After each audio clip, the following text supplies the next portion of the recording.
If you can't get close to other people, it's because you don't know how to be close to your own inner child. The child in you is scared and hurting. Be there for your child. One of the core issues that we want to explore is healing the forgotten child within. Most of us have ignored our inner child for far too long. Doesn't matter how old you are. There is a little child within you who needs love and acceptance. If you're a woman, no matter how self-reliant you are, you have a little girl who's very tender and needs help.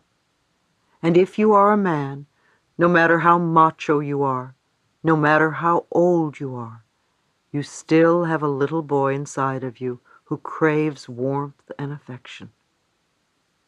Every age that you have been is within you, within your consciousness and memory. As children, when something went wrong, you tended to believe that there was something wrong with you. Children develop the idea that if they could only do it right, then parents, or whoever, would love them, and they wouldn't beat them or punish them. So whenever the child wants something and doesn't get it, he or she believes, I'm not good enough, I'm defective. And as we grow older, we reject certain parts of ourselves. At this point in our lives right now, we need to begin to make ourselves whole and accept every part of who we are. The part that did all the stupid things, the part that was funny looking, the part that was scared, the part that was very foolish and silly, the part that had egg on its face, every single part of ourselves. I think that we often turn off or tune out around the age of 5. We make that decision because we think that there is something wrong with us, and we're not going to have anything to do with the child anymore. There is a parent inside as well. You have a child and you have a parent, and most of the time the parent scolds the child, almost on a non-stop basis. If you listen to your inner dialogue, you can hear the scolding. You can hear the parent tell you what you are doing wrong or how you are not good enough. Consequently, we begin a war with ourselves, and we start to criticize ourselves the way our parents have been criticizing us. You're stupid, you're not good enough, you don't do it right, screwed up again. It becomes a habit pattern. When we become adults, most of us totally ignore the child within us, or we criticize the child in the same way we used to be criticized. We continue the pattern over and over again.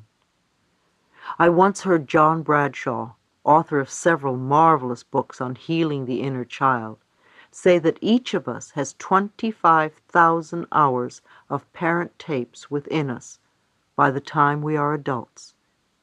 How many hours of those tapes do you think are telling you how wonderful you are? How much says that you are loved, or that you are bright and intelligent, or that you could do anything you wanted to and would grow up to be the greatest person? In reality, how many hours of those tapes are saying no, no, no in all its many forms? It's no wonder we say no to ourselves, or should, all the time. We are responding to those old tapes. However, they are only tapes and are not the reality of your being. They are not the truth of your existence. They are just tapes you carry within, and they can be erased or re-recorded. Every time you say that you are scared, realize it is the child in you who's scared. The grown-up really isn't afraid, yet the adult isn't being there for the child. The adult and the child need to develop a loving relationship with each other. Talk to each other about everything you do. I know it may sound silly, but it works. Let the child know that no matter what happens, you will never turn away or run away. You will always be there for it and love it. For instance, if, when you were very young, You had a bad experience with a dog. That is, maybe it scared you or even bit you. The little child inside could still be frightened of dogs, even though now you are a great big adult. You may see a dog on the street that is tiny, but the little child inside you reacts in a total panic. It says, "Dog, I'm going to be hurt." This is a wonderful opportunity for the adult inside of you to say to the child, "It's okay, I'm grown up now, I will take care of you. I won't let that dog hurt you. You don't have to be frightened anymore." Start comforting your own child in this way. Healing the hurts of the past. I have found that working with the inner child is most valuable in helping to heal the hurts of the past. We are not always in touch with the feelings of the frightened little child within us. If your childhood was full of fear and battling, and you now mentally beat yourself up, you are continuing to treat your inner child in much the same way. The child inside, however, has no place to go. You need to go beyond your parents' limitations. You need to connect with the little lost child inside. He or she needs to know that you care. Take a moment now and tell your child that you care. I care for you. I love you. I really love you. Maybe you've been saying this to the big person, the adult inside you. So start talking now to the little child. Visualize that you are taking him or her by the hand and go everywhere together for a few days and see what wonderfully joyous experiences you can have together. You need to communicate with that part of yourself. What are the messages you want to hear? Sit down quietly, close your eyes, and talk to your child. If you haven't talked to them in 62 years, it may take a few times before the child will believe that you really want to talk to it. Be persistent. I want to talk to you. I want to see you. I want to love you. And you will eventually connect. You may see the child inside you, you may feel it, or you may hear it. One of the statements that you can make when you first talk to your child is an apology. Say that you are sorry that you haven't talked to it in all these years, or that you are sorry for scolding it for so long. Tell the child you want to make up for all the time spent apart from each other. Ask it how you can make it happy. Ask the child what frightens it. Ask how you can help. And ask what it wants from you.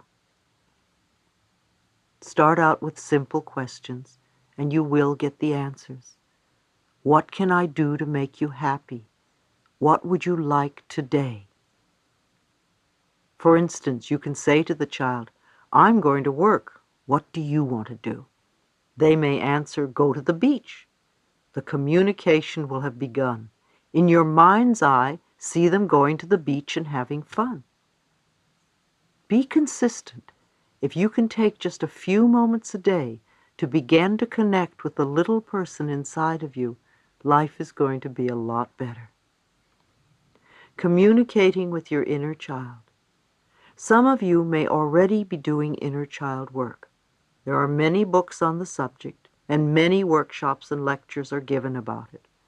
Self-Parenting by John Pollard III is excellent, and it's filled with wonderful exercises and activities that you can do with your inner child. If you are serious about doing practical work with your inner child, I recommend that you pick up this book. As I've said before, there is a lot of help offered in this area. You are not alone and helpless, but you need to reach out and ask for help so that you can get assistance. Another suggestion I have is to find a photograph of yourself as a child and really look at the photograph. Do you see a miserable little kid? Do you see a happy child?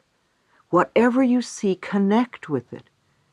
If you see a frightened child, ask why it was frightened and start doing something to make it feel better. Find several photos of your younger self and talk to the child in each photo. It also helps to talk to your child in the mirror. If you had a nickname as a child, use that name. Have a box of tissues handy. I suggest that you sit down in front of a mirror because if you're standing, as soon as it gets difficult, you will run out the door. Instead, sit down with your box of tissues and start talking. Another exercise you can do is to communicate through writing. Again, lots of information will surface. Use 2 different colored pens or felt markers. With one colored pen in your dominant hand, write a question. With the other colored pen in your non-dominant hand, let your child write the answer. It's a very fascinating exercise. When you are writing the question, the adult thinks it knows the answer. But by the time you pick up the pen with the awkward hand, the answer often comes out quite differently than expected. You can draw together, too. Many of you probably loved drawing and coloring when you were little children, until you were told to be neat and not to draw outside of the lines. So begin drawing again. Use your non-dominant hand to draw a picture about an event that just happened, and notice how you feel. Ask your child a question, and just let it draw with the non-dominant hand and see what it shows. If you can get together with others in small core groups or support groups, you can work on these ideas together. You can all let your inner children draw pictures. Then you can sit around and discuss what the pictures mean. The information you receive can be surprisingly insightful. Play with your little child. Do things that your child likes to do. When you were little, what did you really like to do? And when was the last time you did it? Too often, the parent inside us stops us from having fun because it's not the adult thing to do. So take the time to play and have fun. Do the silly things you did when you were young, such as jumping in piles of leaves and running under the hose spray. Watch other children at play. It will bring back memories of the games you played. If you want more fun in your life, make the connection with your inner child and come from that space of spontaneity and joy. I promise that you will start having more fun in your life. Were you welcomed as a child? Were your parents really glad you were born? Were they delighted with your sexuality? Or did they want the opposite sex? Did you feel you were wanted as a child? Was there a celebration when you arrived? Whatever the responses were then, welcome your child now. Create a celebration. Tell it all the wonderful things you would tell a little baby who was welcomed into its new life. What is it you always wanted your parents to tell you when you were a child? What was it they never said that you wanted to hear? All right, tell your child that very thing. Tell it to your child every day for a month while looking in the mirror, and see what happens. If you had alcoholic or abusive parents as a child, you can meditate and visualize them as sober, gentle people. Give your child what it wants. It has probably been deprived for too long. Start visualizing the sort of life you would like to have with this child. When the child feels safe and happy, it can trust you. Ask, what do I need to do so that you can trust me? Again, you will be amazed at some of the answers. If you had parents who are not loving at all, and it's really hard for you to relate to them, find a picture of what you think a loving father or a loving mother looks like. Put the pictures of the loving parents around the photo of yourself as a child. Create some new images. Rewrite your childhood if you must. The beliefs that you learned when you were little are still inside the child. If your parents had rigid ideas, and you're very hard on yourself, or tend to build walls, your child is probably still following your parents' rules. If you continue to pick on yourself for every mistake, it must be very scary for your inner child to wake up in the morning. What are you going to yell at me about today? What our parents did to us in the past was their consciousness. We are the parents now. We are using our consciousness. If you are still refusing to take care of the little child, you are stuck in self-righteous resentment. Invariably, it means there is still someone to forgive. So what is it you haven't forgiven yourself for? What do you need to let go of? Well, whatever it is, just let it go. If we are not giving the child praise and attention now, our parents aren't the blame. They were doing what they thought was right in that particular space and time. However, now in the present moment, we know what we can do to nourish the child within us. Those of you who have had or have a pet know what it's like to come home and have the pet greet you at the door. It doesn't care what you're wearing. It doesn't care how old you are, or if you have wrinkles, or how much money you made today. The animal only cares that you're there. It loves you unconditionally. Do that for yourself. Be thrilled that you are alive and that you are here. You are the one person you are going to live with forever. Until you are willing to love your inner child, it's very hard for other people to love you. Accept yourself unconditionally and open-heartedly. I find that it is often very helpful to create a meditation to help your child feel safe. Since I was a child of incest, I invented a wonderful imagery for my little girl. First of all, she has a fairy godmother who looks just like Billy Burke in The Wizard of Oz, because that's what really appeals to her. I know that when I'm not with her, she is with her fairy godmother, and she is always safe. She also lives in a penthouse way high up, with a doorman and 2 large dogs, so she knows that no one will ever hurt her again.